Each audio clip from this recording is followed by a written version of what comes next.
Hello guys, my name is the Facerolling Mole and welcome back to a Noob's Guide to Dwarf Fortress Season 2. That's what I've decided to call it because I had a series called A Noob's Guide to Dwarf Fortress on a previous channel, but that series unfortunately is not continued anymore. So I created a new one. Okay, so in the last episode we covered downloading the Lazy Noob pack, extracting the Lazy Noob pack, getting it all set up, and creating your very first Dwarf Fortress world. Now I haven't done anything. This is gonna just launch up Dwarf Fortress, and you should see, as you can see right here, it says start playing.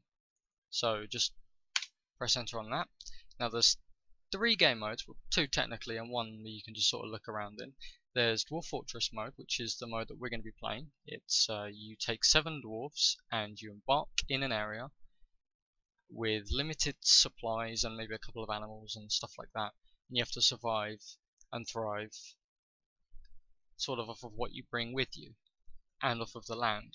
Then there's adventurer mode, which is sort of like a roguelike. You're one dwarf, you roam around, you kill people, you go on an adventure, to use a better word there, and it's basically just a roguelike. And legends mode, where you can look through your world, sort of see what kind of historical figures have been there, find out about your world's history, because every time you create a Dwarf Fortress world it comes with a history, it comes with historical figures, different artifacts, and many other things that are just so cool. You could literally write a fantasy novel based off of Dwarf Fortress, the Legends mode anyway. So using your arrow keys as we did before, just up and down, go up to Dwarf Fortress, press enter. And if we wait a while, we should get this. Now this is the embark screen. You can see we can choose the fortress location as it says up the top here. Now this here is the, actually I probably should start here. This is a map of your world. This is your complete world in its entirety. But it's sort of zoomed out and very sort of squished, right? This region view here is a very zoomed in part of your world. So if we look at here, you can see some of the sort of the similarities of the region. We're probably seeing about what this sort of region here, So yeah, you can see a region part of your world, and every time you move, as you can see using the arrow keys, the cursor on the world moves as well as the cursor on the region. Now the local is exactly what's in this yellow blinking square right here. Now when you look around, you want to be looking to the right here, because there is some very detailed information on there. It tells you the name of the place, the biome that it is, and note that it is salt water, so it's very crucial. It shows you its temperature, so it tells you whether or not it's going to freeze over in the winter. It tells you the amount of trees that there are, the amount of other vegetation that might include berry bushes and other plants that can be harvested and planted. Then there are the surroundings, so that tells you sort of the general area, what kind of animals there might be, what kind of wild animals. See, this is a wilderness, so you're going to probably encounter some wild animals. If it's got a stream or a brook or a river, it will tell you. So the stream is called the Velvety Tear, which is quite cool. Then it's got the sort of like the materials sort of bit. It tells you what kind of stuff it's got, basically. So as you can see, this place is clay. It's got a very deep soil, and it's got shallow metals and deep metals. It's not very specific, but it gives you a general idea as to what could be there. Now note the plural. If we scroll around somewhere, you may find, as you can see here, shallow metal. That only tells you that there's one type of metal there. So the more you have, the more variety metals you can produce, and therefore the better armor that you could get for your dwarves. So yeah. And as you can see, we're scrolling around, and oh, this is something interesting. These pink areas here, or these kind of like violet sort of color, tell you that the surrounding is either haunted, sinister, or terrifying. Now what this basically means is the area that you're about to embark is like sort of infested by it's like a scourge sort of thing, and there's like little hands that come out the ground and they try to kill your dwarves and stuff like that, and everything that dies there comes back to life. Really ridiculous stuff like that, like trees come to life and kill your dwarves and stuff like that. Insane things happen in these biomes, but I would not recommend embarking there your first time, unless of course you want to just experiment and you don't really care. Now, now this is a nice place to embark. We have a tropical shrubland, but it's Untamed Wilds. I probably don't want to go Untamed Wilds first time to show you.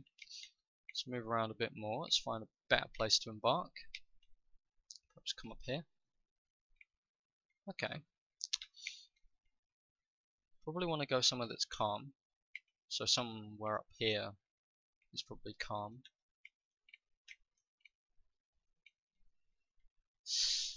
If you hold shift and use the arrow keys, you'll scroll 10 units, scroll 10 blocks I suppose to the left, and that will help you sort of get around the map quicker. Some of these places are here like settlements that there are, and there's this here is a settlement, as you can see on the local map here.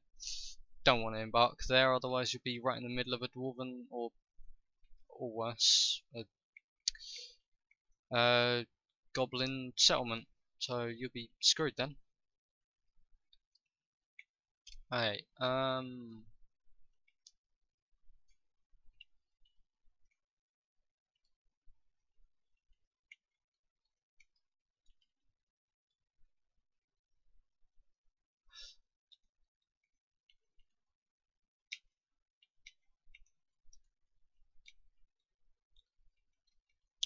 just looking around here, trying to find an area that's warm.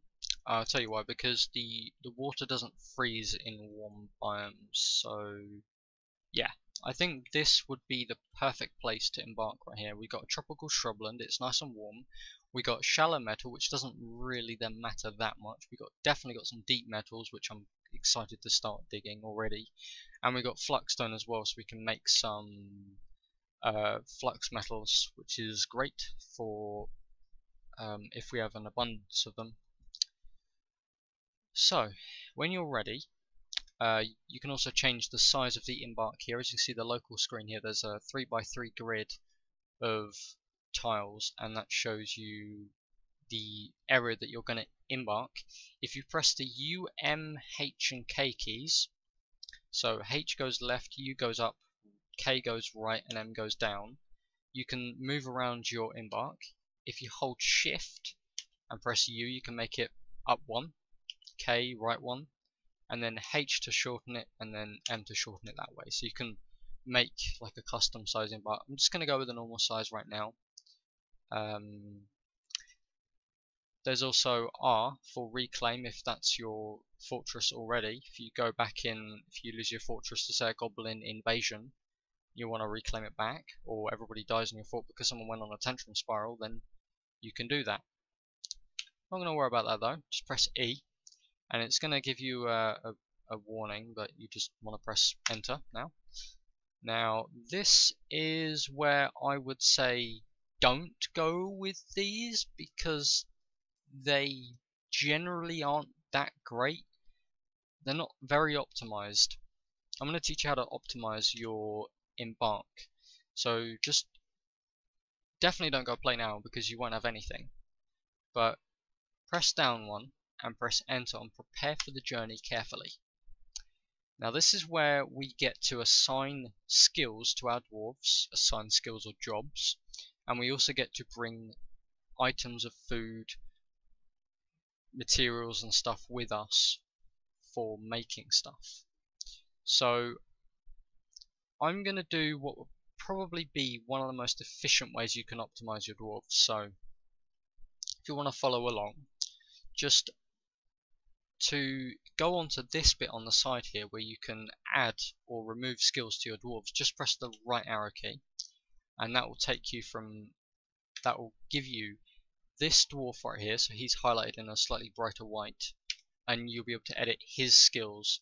So I'm going to put 5 skills in mining, right? See, it's 5, I'm going to make that 10, and these points down here will be spent to upgrade his skills. So to add points onto a dwarf, you have to hold shift and press plus.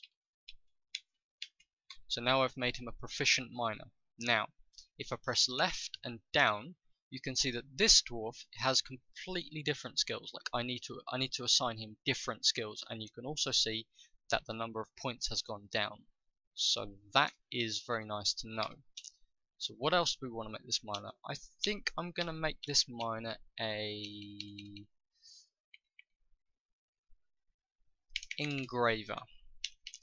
Now, engraving is where miners will, your dwarves will engrave certain walls with historical events and smooth the stone to make it sort of a more posh place to be, and it will make your dwarves happier. So that's generally a good idea to take one of those with you. You don't really have to make them like level 10.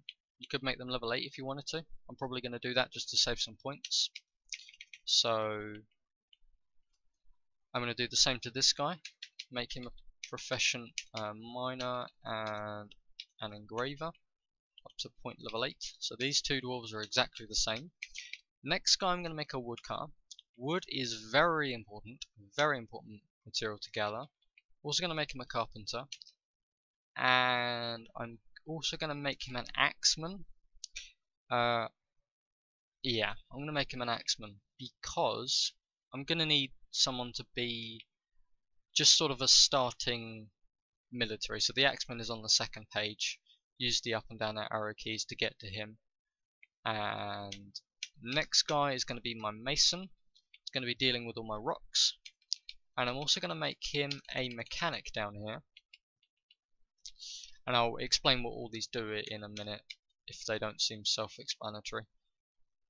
Next guy I'm going to make a farmer. Where is he? In Dwarf Fortress they're called growers. So yeah. Now, what's happened now is I can't upgrade him anymore because I've run out of points. So now you need to press tab, and this brings you onto the items screen where you can add or remove items to bring with you in your little caravan thing. So I'm going to press minus on one of these copper battle axes because we don't need two. We've only got one axe dwarf, and that copper battle axe can also be used to chop down trees, so that's very handy. I am going to get rid of thread, cloth, bags, and I'm going to leave one rope. I'm going to leave 2 ropes, sorry, for I'll tell you why in a minute. And already we've got 322 points, so we are set. Plenty of points. I don't need any quivers. Definitely get rid of those. We can make buckets. I'm going to take 1 splint and 1 crutch because in case one of my dwarves gets injured, which is very unlikely, I'm going to need that anyway. And I'm going to need a wheelbarrow as well to move some of my materials around. Even though I can make them early game, they're just really good. So now we're going to go back to the dwarves and we're going to assign our farmer. Sorry, it sounded like I just had my fingers up my nose. We're also going to make him adequate herbalist. We're going to make him and a competent brewer as well. Now, the next guy I'm going to make.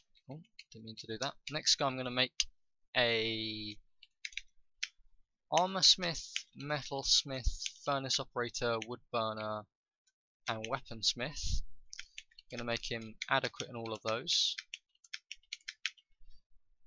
Reason being is because you need someone to process your metal ores, smelt them down, make into like tools and weapons and stuff like that. It's very rare that you'll find someone like that, so it's probably a good idea that you take one of those with you. And my next guy is going to be a noble, and what a noble is someone who's very important to your fortress and they require their own set of their own like multiple rooms and stuff like that. I'll get into that later. But we're gonna want an appraiser, and this guy will be our tradesman. He'll be trading with the caravans that come, and we will also make him somewhat of a doctor, I guess. So I'm going to make him a suturer, bone doctor, a surgeon, a diagnostician, and a wound dresser. And with the remaining 3 points, I guess I will make him a record keeper.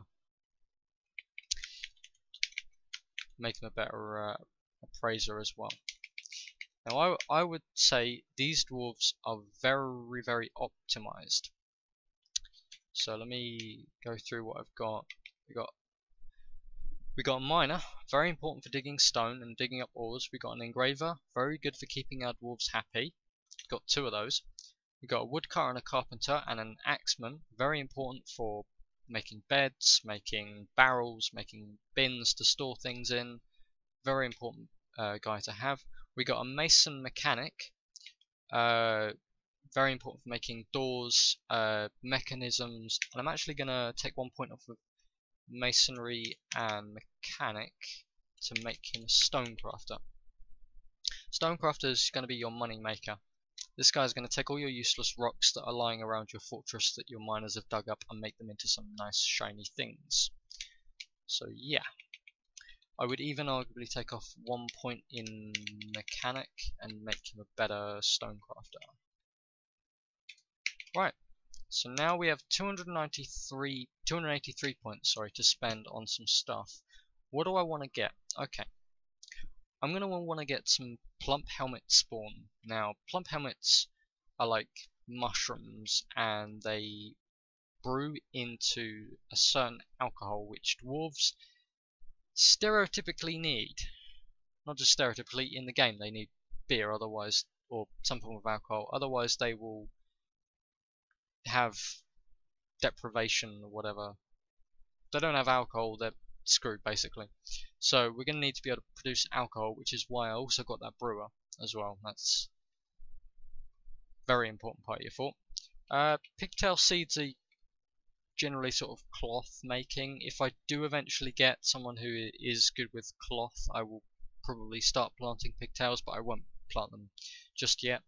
Cave wheat, another good one for brewing, and as well sweet pods and rock nuts and dimple cups as well. So I've got plenty of seeds, so my farmer has got lots of stuff to plant and harvest. I would arguably probably get another farmer as well. If I can get one in a migration wave, that'd be great. I'm going to now press the right arrow key to go over to the animals part, and I'm going to get myself one male cat, and I'm going to get myself got 172 points. What could I spend it on?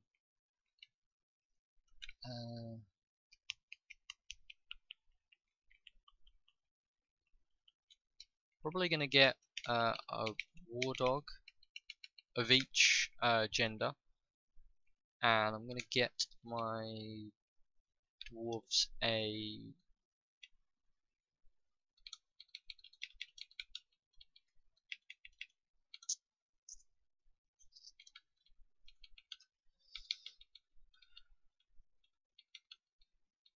I don't know what I'd get as well. Probably just get myself some more alcohol so I don't have to worry about brewing until later. Just get up my, yeah, that seems like a good idea. So I'm going to give myself 10 extra of all of the different alcohols in the game. And to add new items, by the way, which I haven't shown you to do yet, press N, and this will take you to all of the different items that are in Dwarf Fortress that you can get. You can get like metal bars and stuff like that if you wanted them. I could take myself some bronze bars with me to do some early game metal work, but I don't think I want to do that just yet. What I am probably going to do is I'm going to take with me some beer, because beer is very well. Having a variety of drinks for your dwarves is also very important. If your dwarves only drink a certain type of alcohol, they will get quite frustrated, and if they drink their favourite type of alcohol, they'll be quite happy about that.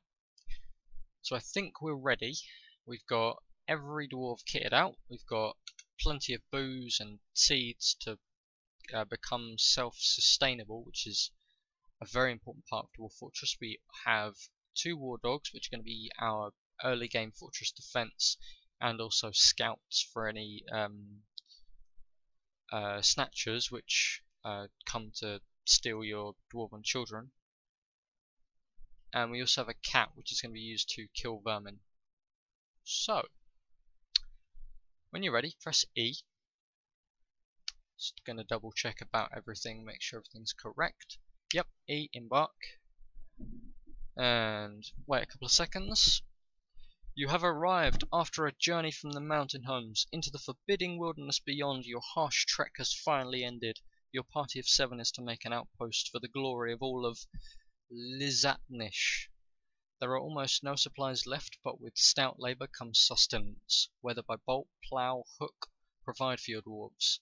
You are expecting a supply caravan just before winter entombs you, but it is spring now, enough time to delve, secure lodgings ere the saltwater crocodiles get hungry, and a new chapter of dwarven history begins here at this place.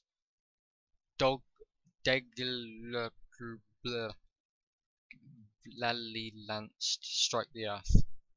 No idea. But I'm going to leave it here because I've run out of time. And I'm going to cover starting your fortress in a different episode. So if you guys enjoyed this episode, please leave a like, please favourite, please subscribe if you want more. And I'll see you guys next time. Bye.